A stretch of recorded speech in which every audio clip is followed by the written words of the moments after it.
Pessoal, a gente vai falar um pouquinho hoje sobre a doutrina da reencarnação. Muitos acreditam que foi o Espiritismo que inventou a reencarnação. Foi depois que a doutrina espírita veio que a gente começou a falar em reencarnação. O que evidentemente não é correto, né? A doutrina espírita, ela apenas estudou e comprovou a veracidade da reencarnação.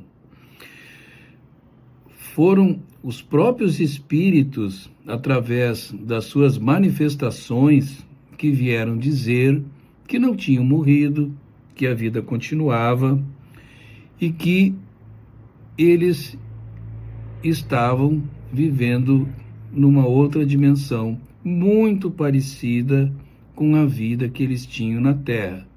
Porém, para muitos, uma vida melhor, para outros, nem tanto assim, certo? A reencarnação, ela é uma lei do universo, ela é uma lei universal. Ela está presente em todos os mundos habitados. Porém, ela se manifesta, evidentemente, de formas diferentes. Nos mundos mais primitivos, ela é mais material, mais materializada. Nos mundos que já ascenderam a um determinado patamar, ela continua existindo, mas ela se manifesta de uma maneira, de uma materialidade, a gente poderia dizer assim, bem mais suave. O objetivo da encarnação é única e exclusivamente a evolução do espírito. Ninguém reencarna para tirar férias, ninguém reencarna para vir passear, para ir para a praia, para fazer só aquilo que gosta. A gente tem que conviver com os problemas que sempre vão aparecer naquela encarnação. Então a encarnação, isso é muito importante, pessoal, sempre será uma maneira de o espírito evoluir, né? Muitos têm dificuldade de compreender a reencarnação e outros, inclusive, nem aceitam a reencarnação, né? Ficam na doutrina da existência única, ou seja, a gente reencarna, vem para a Terra, vive uma única existência, uma única vida, volta e depois vai ser julgado por aquilo que fez ou deixou de fazer, né? Mas aí vem a pergunta, poxa, mas e aqueles que desencarnam com 4, 5 meses? Como é que fica? Vão para onde? Vão para o céu? Não, não pode ir para o céu, não fizeram o bem, não fizeram, né? Vão para o inferno? Não, também não pode ir para o inferno. Não fizeram o mal. Mas então vão para onde? Olha, segundo a igreja, por exemplo, as crianças vão para um lugar chamado limbos, vão para os limbos, que até hoje ninguém sabe onde fica, mas vão para lá. Fazer o que também não se sabe, né? E qual seria a utilidade de um ser humano, uma criança, desencarnar com 4, 5 meses? Ou pior ainda, já nascer sem vida, né?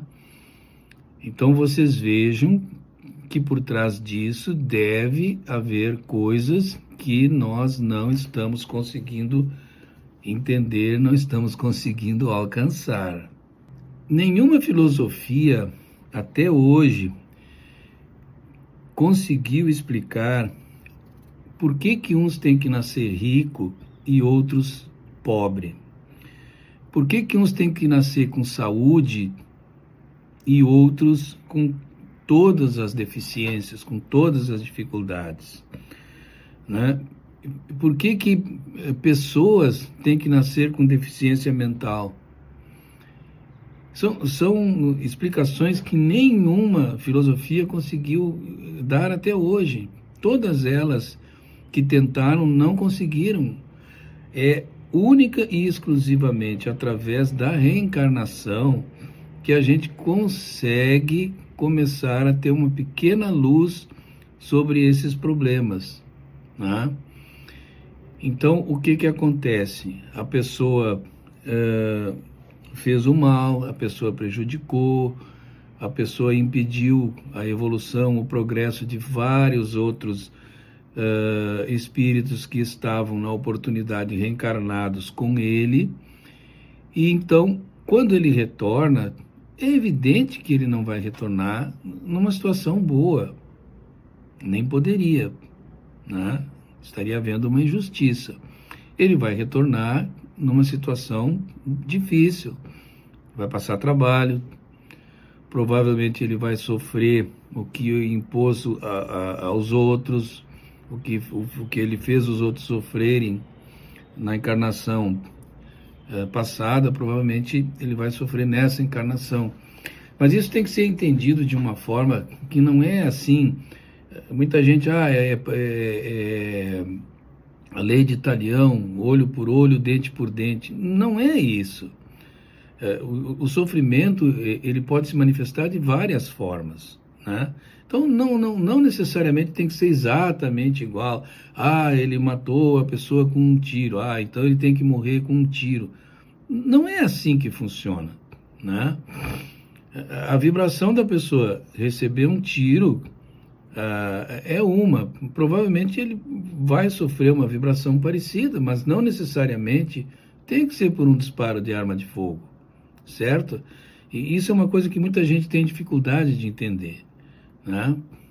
Por outro lado, existem aquelas crianças que todo mundo já viu, né, com 4, 5, 6 anos, tocando piano ou se manifestando através das ciências, enfim, de uma forma que um adulto precisaria levar a vida inteira estudando para poder fazer parecido com o que essas crianças fazem com 4, 5, 6 anos. Mas onde é que fica, então, a explicação para esse tipo de manifestação?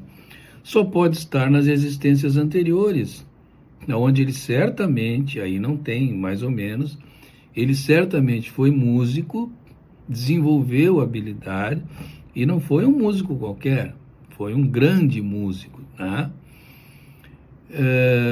E ele retorna com aquele conhecimento. Ele já sabia tocar piano, e muito bem, por exemplo, estou dando exemplo do piano, na reencarnação anterior. Então ele retorna com a facilidade para tocar, porque não tem curso que possa ensinar uma criança de 5 anos a tocar piano da forma como essas crianças se manifestam. Isso não existe. As pessoas ficam olhando assim, e mesmo os músicos já super evoluídos ficam olhando embasbacados, não acreditam no que estão vendo.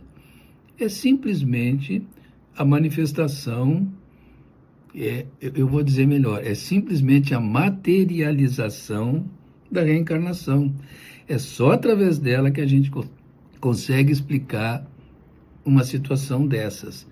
Não existe outra possibilidade. Podem procurar, as filosofias tentaram explicar, mas não conseguiram. Então, a reencarnação, ela realmente se faz presente na existência humana. Se nós tivéssemos apenas uma encarnação,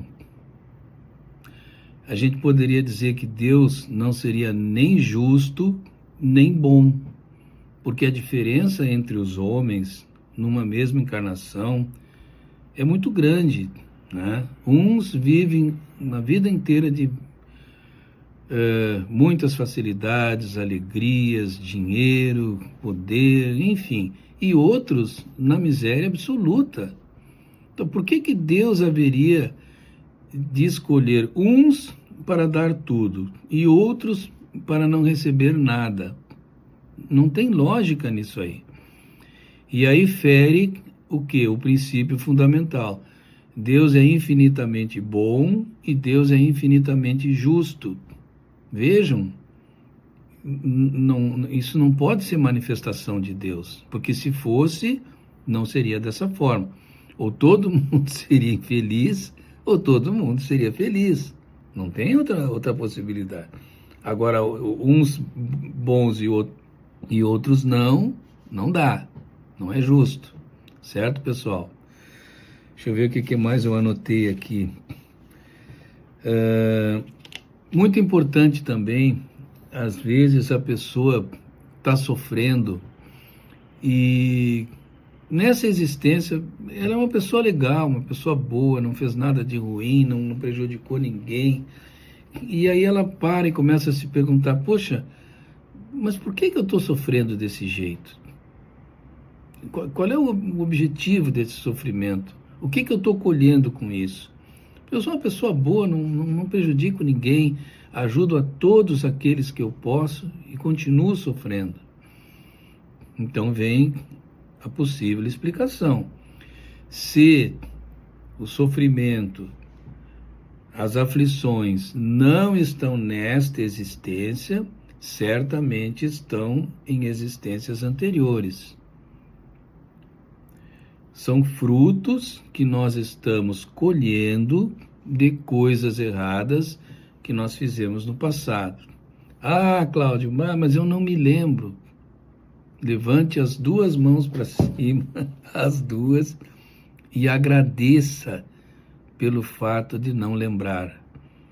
Todos nós, sem exceção, já fizemos coisas horríveis e que, se nós tivéssemos acesso à lembrança desses atos cometidos, nós simplesmente não teríamos paz para viver a encarnação atual. Então, o esquecimento é uma bênção, né? É uma graça que Deus nos concede, passa uma borracha e diz assim: volta, retorna e faça melhor do que você fez na encarnação anterior. Muita gente não sabe que a Igreja Católica ela já foi reencarnacionista, ou seja, ela acreditava também na reencarnação. Foi somente a partir do ano de 553 depois de Cristo, no Concílio de Constantinopla, elaborado pelo Papa Virgílio, que por sinal não queria o concílio, mas ele sofreu uma influência muito grande do imperador Justiniano, que, a pedido da sua esposa Teodora, decretou que a partir daquela data não haveria mais reencarnação. A gente passaria a viver uma única existência. Como se isso fosse possível, fazer uma coisa dessas por decreto. Olha que loucura. Por que a Teodora fez isso? Porque ela tinha conhecimento da lei de causa e efeito e ela havia mandado matar todas as prostitutas do Oriente Médio. Então, a culpa que pesava sobre ela era muito grande. E ela simplesmente não queria reencarnar porque sabia o quanto iria precisar sofrer para resgatar, né, o que havia mandado fazer. Então, ela decretou que o Concílio de Constantinopla decretou que não havia mais reencarnação. A lei da inércia é uma lei da física e ela diz mais ou menos o seguinte: que todo corpo que está em repouso tende a ficar em repouso a menos que uma força contrária haja sobre ele, tirando-o do repouso. E diz também que existe a inércia de movimento. Todo aquele que está em movimento tende a permanecer em movimento a menos que uma força contrária haja sobre esse movimento. Então, a gente pode aplicar a lei da inércia para nós. Então, todo aquele que está encarnado não quer desencarnar, quer continuar encarnado, não quer morrer. E todo aquele que está desencarnado também não quer voltar para a Terra, também não quer reencarnar. Não pensem que só a gente tem medo de morrer. Nós temos. Mas os que já morreram, os que já desencarnaram, não querem mais voltar. Querem ficar lá onde estão melhores, né? A vida lá é melhor. Apesar de tudo, a vida lá é melhor. Certo, pessoal? Então, a inércia, ela se manifesta tanto para os encarnados quanto para os desencarnados.